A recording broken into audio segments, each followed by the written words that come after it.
നമസ്കാരം, ഭാരത് ലൈവിലേക്ക് സ്വാഗതം. സ്വാമിയേ ശരണമയ്യപ്പ. സാധാരണ ക്ഷേത്രങ്ങളിൽ പാല്, നെയ്യ്, തേന്, ഭസ്മം, കളഭം ഇങ്ങനെയൊക്കെയുള്ള വസ്തുക്കൾ കൊണ്ട് മൂലവിഗ്രഹത്തിൽ അഭിഷേകം ചെയ്യുന്നത് നമ്മളൊക്കെ കേട്ടിട്ടുണ്ട്. വിശ്വാസികൾ അത് പരമപവിത്രമായി കരുതുന്നു. അങ്ങനെ അഭിഷേകം ചെയ്ത് വരുന്നത്, അത് പാലാണെങ്കിലും തേനാണെങ്കിലും നെയ്യാണെങ്കിലും ഒക്കെ അവർ ഭക്തിപൂർവം സേവിക്കുന്നു. എന്നാൽ എന്നെങ്കിലും എവിടെയെങ്കിലും ആസിഡ് അഭിഷേകം നടത്തിയതായിട്ട് നമ്മളാരും കേട്ടിട്ടില്ല. കഴിഞ്ഞ ദിവസം പുറത്തു വന്ന ഒരു വാർത്ത അതിലേക്കാണ് വിരൽ ചൂണ്ടുന്നത്. ഞെട്ടിക്കുന്നതാണ് ആ വാർത്ത. ശബരിമലയിൽ അഭിഷേകത്തിനുള്ള മൂലവിഗ്രഹത്തിൽ അയ്യപ്പൻ്റെ പട്ട ബന്ധിച്ച് യോഗാസനത്തിലിരിക്കുന്ന അയ്യപ്പൻ്റെ മൂലവിഗ്രഹത്തിൽ അഭിഷേകം ചെയ്യാനുള്ള തേൻ എത്തിച്ചത് ആസിഡ് കൊണ്ടുപോയ കണ്ടെയ്നറിലാണ് എന്ന വിവരമാണത്. കഴിഞ്ഞ ദിവസം നമ്മുടെ ചാനലുകളെല്ലാം അത് ബ്രേക്കിംഗ് ന്യൂസ് ആയിട്ട് കൊടുത്തു. ഇന്ന് പത്രങ്ങളിലൊക്കെ വാർത്തയുണ്ട്. അത് വലിയ ചർച്ചയുമായി, വിവാദമായി. ദേവസ്വം വിജിലൻസ് ആണ് ഇത് കണ്ടെത്തിയത്. കണ്ടെയ്നർ ലാബിൽ പരിശോധിക്കാൻ എത്തിച്ചപ്പോഴാണ് ഈ തേൻ കൊണ്ടുവന്ന കണ്ടെയ്നർ ഫോർമിക് ആസിഡ് കൊണ്ടുപോയ കണ്ടെയ്നർ ആണ് എന്ന് വിവരം അറിയുന്നത്. ഈ തേൻ കൊടുത്തുവിട്ട ആളെക്കുറിച്ചൊക്കെ നമുക്ക് പറയാം. അതിനു മുമ്പ് അതിലും സുപ്രധാനമായ, മറ്റാരും ചർച്ച ചെയ്യാത്ത ഒരു വിഷയത്തിലേക്കാണ് ഞാൻ പ്രേക്ഷകരുടെ ശ്രദ്ധ ക്ഷണിക്കുന്നത്. എന്തായാലും സർക്കാരും ദേവസ്വം ബോർഡും അതിന് വലിയ പ്രാധാന്യമൊന്നും കൊടുക്കുന്നില്ല. ആ തേൻ തിരിച്ചെടുത്തിട്ട് പുതിയ തേൻ നൽകാൻ അവരോട് ആവശ്യപ്പെട്ടിട്ടുണ്ടെന്നാണ് സർക്കാരും ദേവസ്വം ബോർഡും ഒക്കെ പറയുന്നത്. എത്ര നിസ്സാരമായിട്ടാണ് ഈ കാര്യം കൈകാര്യം ചെയ്യുന്നത്. ഇതിൻ്റെ പിന്നിൽ ഒരു വലിയ ഗൂഢാലോചനയുണ്ട്. കാരണം തേഞ്ഞു മാഞ്ഞു പോയി ഒരു തെളിവുമില്ല, ഇതൊരിക്കലും പുറത്തു വരില്ല എന്ന് വിശ്വസിച്ചിരുന്ന, ഉന്നതങ്ങളിൽ നിന്ന് ഇടപെട്ട് ശബരിമലയിലെ ശ്രീകോവിലിൻ്റെ വാതിൽപ്പാളികളും കട്ടളയും ദ്വാരപാലക വിഗ്രഹങ്ങളും ഒക്കെ പൊതിഞ്ഞിരുന്ന സ്വർണം അവിടുന്ന് അടിച്ചു മാറ്റി. ഒരു സുപ്രഭാതത്തിൽ സൂര്യൻ ഉദിച്ചു വരുന്നത് പോലെയാണ് ആ വിവരങ്ങൾ പുറത്തേക്ക് വന്നത്. എന്ത്, ആര്, എങ്ങനെ, എപ്പോൾ ഇത് പുറത്തു വിട്ടു എന്ന് നമുക്ക് വ്യക്തമായിട്ട് അറിയില്ല. പക്ഷേ സത്യം പുറത്തു വന്നു.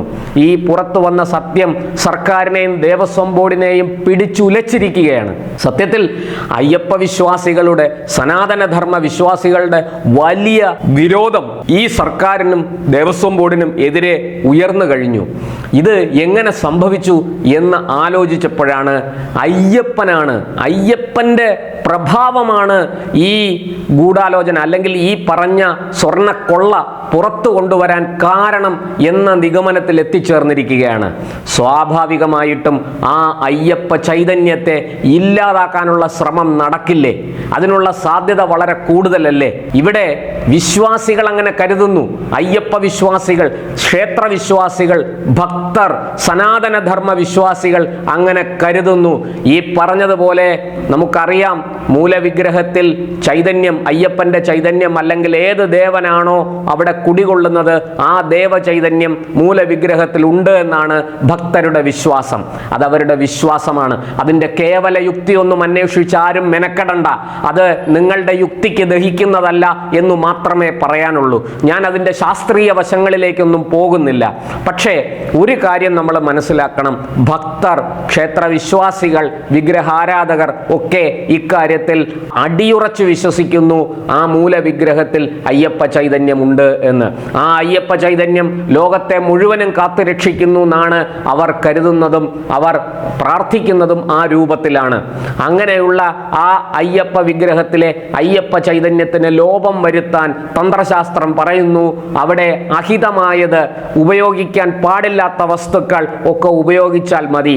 അങ്ങനെ ഉപയോഗിച്ച് അതിൻ്റെ പവിത്രത നശിപ്പിച്ചാൽ ആ ചൈതന്യത്തിന് ലോപം സംഭവിക്കും എന്നാണ് തന്ത്രശാസ്ത്രം പറയുന്നത്.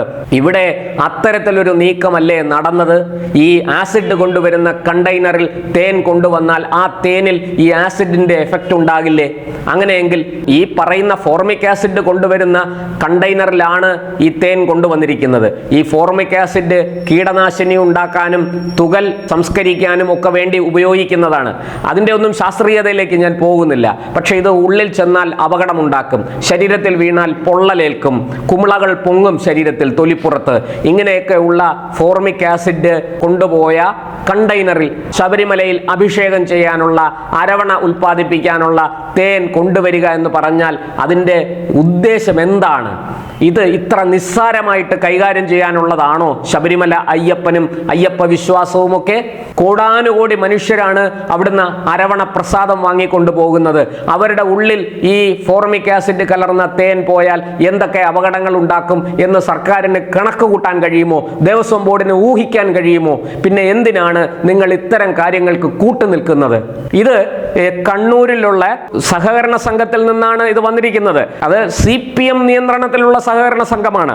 അതുകൊണ്ടാണ് ഞാൻ ഇതിന്റെ ഗൂഢാലോചനയെക്കുറിച്ച് സംശയിച്ചത്.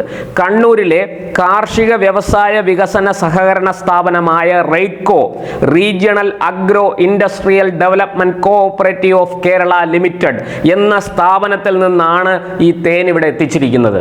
ഈ സ്ഥാപനം ഈ മറ്റു പല കാര്യങ്ങൾക്കുമായിട്ട് ആരംഭിച്ചതാണെങ്കിലും ഇപ്പോൾ അവർ ഭക്ഷ്യ ഉൽപ്പന്നങ്ങൾ ഉൽപ്പാദിപ്പിക്കുന്ന സ്ഥാപനമായി മാറിയിട്ടുണ്ട്.